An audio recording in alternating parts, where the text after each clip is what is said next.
Ang swerte ni kabayan Jordan Clarkson sa New York Knicks dahil wala na si Coach Tom Thibodeau, magagamit na ang kanilang bangko.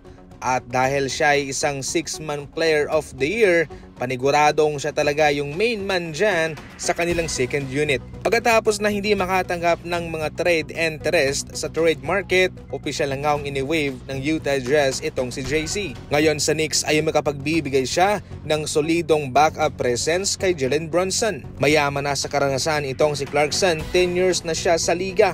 Flexible pa, pwedeng maglaro bilang point guard at shooting guard. Ang red flag lamang dito kay JC ay hindi siya gaanong epektibo sa depensa. Hindi rin consistent ang kanyang shooting at nangangailangan din siya ng bola na siya makakaapekto sa takbo ng kanilang opensa.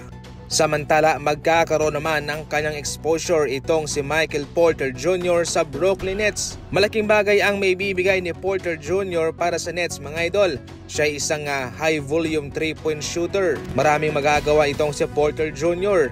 Pwede siya mag-off the ball at makakascore pa rin naman siya. 6'10" ang kanyang taas, malaking bagay yan sa rebounding para sa Brooklyn Nets. Siyempre, flexible din, pwede maglaro bilang small forward o power forward. Ang red flag lamang dito o kahinaan ni Michael Porter Jr. ay meron siyang history sa mga injury, especially sa kanyang likod. Average lamang ang kanyang depensa at hindi ito ganong pumapasa. Sa paggawa ko ng video ito ay wala pang lumalabas na mga balita patungkol sa kung ano ang kinuha ng Golden State Warriors. Pero ito yung isa magandang balita, tumawag na sila sa kampo ni DeAndre Ayton na sa ngayon ay wala pang kupunan. Para sa Blazers, sa season na ito ay nag-average si Ayton ng 14 points, 10 rebounds, 1 assist sa kanyang field goal percentage na 56%.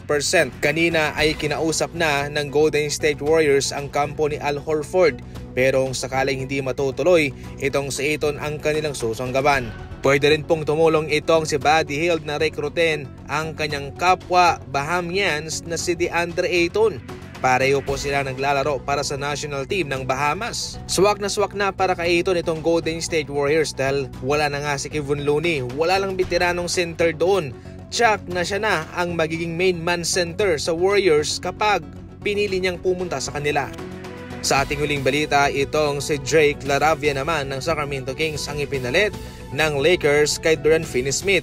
Mas nakamura dito itong Lakers kumpara kay Finney-Smith mga idol. 12 million para sa 2 taon. Doon sa Kings, itong si LaRavia ay nag-average ng 7 points, 4 rebounds, 2 assists, 47% sa field and 42% sa 3-point line. Magaling din siyang dumepensa, hindi nga lang kalibel kay Dorian Finney-Smith. Pero ang kanyang kalamangan naman ay mas tirador siya sa 3-point line kumpara kay Smith. Bago pa lamang sa liga, itong si Drake LaRavia 2022 nang siya ay nakapasok sa NBA. Pero gayon pa man, mabigat na ang kanyang minuto sa rotation ng Kings, 20 minutes. Ibig sabihin niyan ay pinagkakatiwalaan siya. Yan lang muna sa ngayon ang ating mga balitang basketball. Maraming salamat po sa panonood.